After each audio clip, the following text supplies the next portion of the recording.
He was never fully a god, never fully a demon, but for thousands of years he has been the name we give to everything we fear, our sins, our shame, and the parts of ourselves we'd rather abandon.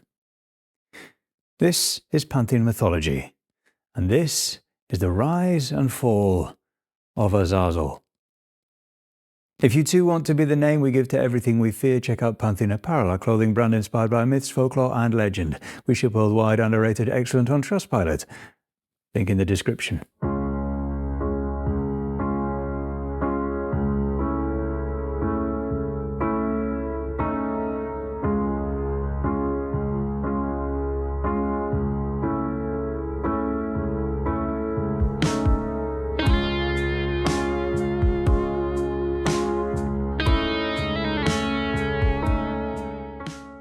He began as a shadow in the holiest ritual of atonement, his name whispered as the sins of a nation were laid on the back of a goat and cast into the wilderness. He rose again in forbidden texts, teaching mankind the secrets of weapons, vanity and power, knowledge that shattered innocence. He was bound beneath the earth, imprisoned beneath jagged stones, cursed to wait for a final judgment that never comes. And in time he became something else entirely, no longer a name, but a demon, a prince of chaos. To understand how Azazel fell, we first have to understand how he rose. His name only appears a handful of times in the Hebrew Bible, but when it does, it stands at the heart of one of the most sacred rites in ancient Israelite religion, Yom Kippur, the Day of Atonement. In Leviticus 16, the high priest selects 2 goats. One is sacrificed to the Lord, its blood is offered on the altar, a sign of purification. The other is chosen for Azazel. The priest places the sins of the entire people onto this second goat. Then it is led into the wilderness and released, carrying their guilt far away from the camp. It is not killed, it is not honored, it is simply sent away. This ritual draws stark contrast between the 2 animals. One remains in the sacred space, its life ended in blood and fire. The other vanishes into the wild, burdened with everything the community wants to forget. In that moment, Azazel is not positioned as the enemy of God, but as the counterpart, the sacred and the cast out, the altar and the wasteland.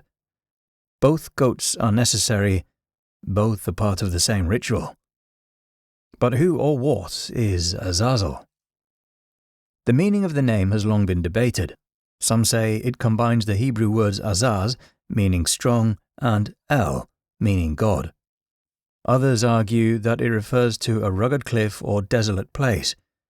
Still others believe that Azazel was once a supernatural being, a wilderness spirit, or even a god.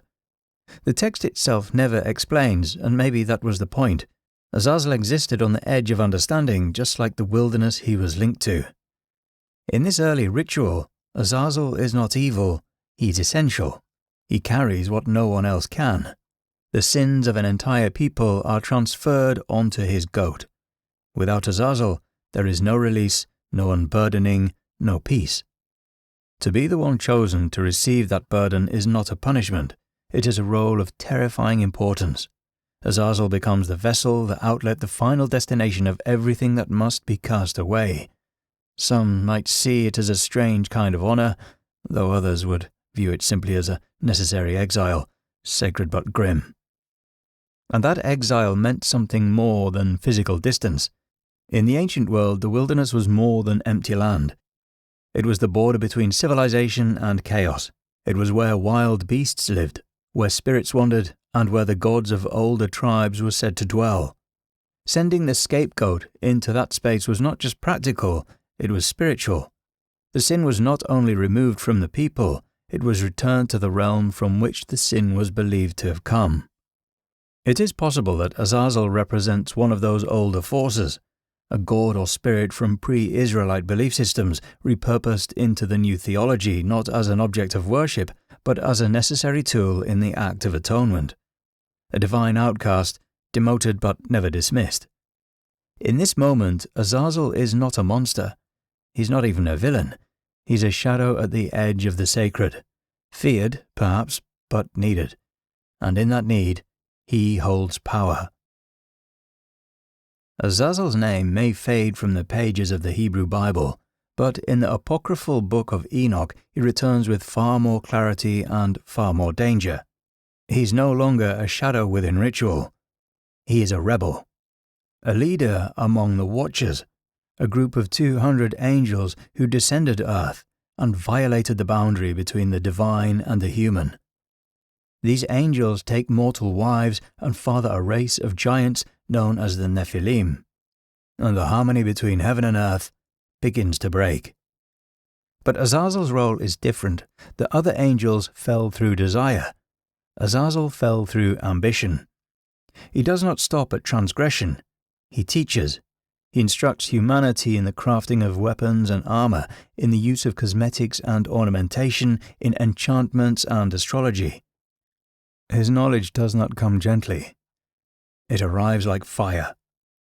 At first it looks like progress. Humanity learns to shape metal and to defend itself, to wage war. They learn to beautify their faces, to hide, to seduce. They chart the stars, and they begin to believe they understand the heavens. But the cost is immediate. With weapons comes violence. With vanity comes pride. With hierarchy comes oppression. Knowledge creates power, and power creates the desire to control. Azazel gives humanity the tools to leave behind innocence, but what they build with those tools is a world of conflict. He lifts them out of ignorance, but he does not lead them to wisdom. In doing so, he becomes a familiar figure in myth, the one who brings forbidden knowledge. Like Prometheus, who gave fire, or the serpent who offered fruit, Azazel hands over something sacred. But in this story, the divine response is not enlightenment, it is judgment. The children of the Watchers, the Nephilim, are monstrous. Towering giants with endless appetites, they consume all they can, and when the earth can no longer sustain them, they turn on humans and eventually on one another. Azazel's gift does not elevate the world, it destabilizes it. For his role in the collapse, Azazel is punished. The archangels are sent to deal with the Watchers, and Azazel is singled out for the worst of it. He is seized, bound, hand and foot, and cast into the desert. There he is buried beneath a jagged wasteland, the stones pressed over him like a seal. Some traditions say his mouth was filled with sharp rocks to silence him. He is not killed, he's not forgiven, he's made to wait. The wilderness that once marked a sacred removal now becomes a prison.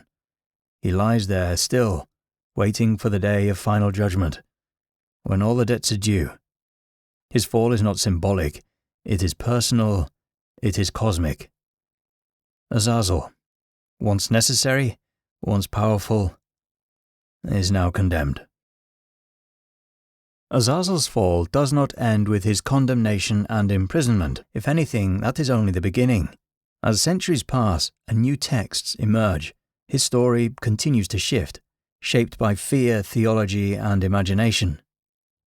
In the Apocalypse of Abraham, a Jewish apocalyptic text written after the destruction of the Second Temple, Azazel becomes more than a fallen angel. He is reimagined as the adversary, a force of corruption bound to the earth. He takes on the form of a serpent, is cast into the abyss, and is called the one who rules over the lower world. He is no longer seen as a being who carries sin away, but as the source of it. While Abraham ascends to receive divine revelation, Azazel is portrayed as bound to flesh and chaos, forever tied to idolatry, temptation, and the rejection of truth. This inversion of his earlier role continues into medieval and Christian demonology. During this period, evil was not just feared, it was systematized. Hell became a realm with structure and order, and its demons were given names, titles, and ranks. Azazel was placed among them. In various grimoires, he is listed as a demon of pride, war, and rebellion. Some texts give him command over legions of spirits, others describe him as a tempter who taught women to use mirrors, jewelry, and makeup, echoes of his earlier teachings, now reframed as weapons of vanity and seduction. What began as knowledge became poison.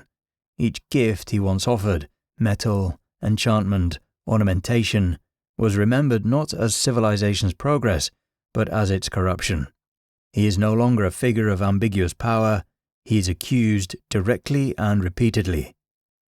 Azazel appears in demonological texts like the Dictionnaire Infernal and the Leviticus, sometimes as a general of hell, sometimes as a symbol of rebellion itself. Across these works, his image is fragmented, but whenever he is depicted as a proud commander or a shadowy corrupter, his role is always destructive. In Kabbalistic mysticism, Azazel's identity becomes more symbolic. He's linked to the Qlīphot, the husks of broken creation that house impurity and imbalance. There he represents distortion, a force that pulls the world away from divine order. He becomes less of a character and more of a principle, one that unravels rather than builds. Like Samael and Belial, Azazel's name becomes shorthand for heresy and destruction. But unlike Lucifer, whose fall was driven by pride and ambition, Azazel's legacy is one of influence. He's remembered not only for falling, but for dragging others down with him. What began as ambiguity became certainty, and what began as necessity became accusation. Azazel is no longer the one whose sins were sent to. He's the one who is blamed for unleashing them. Azazel is more than a fallen angel, he's a mirror, a name that reflects not just ancient theology, but something deeply human. In the beginning, he was the destination for sin, the scapegoat, the one who carried away the darkness the community could not bear to keep. The ritual was clear, the people confessed, the goat was chosen, and it was led into the wilderness, carrying their guilt with it. But it was never just about the goat. It was about the belief that sin could be removed, the blame could be transferred, and that someone, something, had to pay the price. Azazel gave shape to that need. He turned guilt into something visible, manageable, punishable, and over time, that role became more than symbolic. The scapegoat became a story, and the story became a warning. Interpretations of Azazel's role evolved. What began as a name in a ritual hardened into a theology of condemnation. The ambiguity surrounding him was replaced by certainty. The wilderness spirit became a rebel, the rebel became a demon, religious authorities needed a clear enemy, political systems needed a figure to contain fear and dissent. Azazel was reshaped to fit the part. But the pattern is older than Scripture. Societies have always needed someone to blame. From ancient rituals to modern headlines, we find ways to separate what we do not want to see in ourselves. We give it a name, we send it away, we exile it, bury it, or burn it, and we feel clean. Azazel's story is not just about a fall. It is about projection, about what happens when we cannot sit with our own guilt. He became the container for violence, for vanity, for ambition, for desire. And when we looked at him for long enough, we stopped seeing the man in the wilderness. We saw the monster we feared he might be. So then, why did Azazel fall? Maybe he didn't. Maybe he was always waiting out there in the wilderness, carrying the weight of what we refuse to face. The sins we pass down, the guilt we deny, the violence we justify. We needed somewhere to send it all, and we gave it a name. Azazel. And when the weight became too great, we buried him, not to forget, but to pretend we'd moved on. But monsters born of silence do not stay buried forever. They wait. And when the cracks begin to show, when the blame grows heavier than the ritual can carry, we will find him again.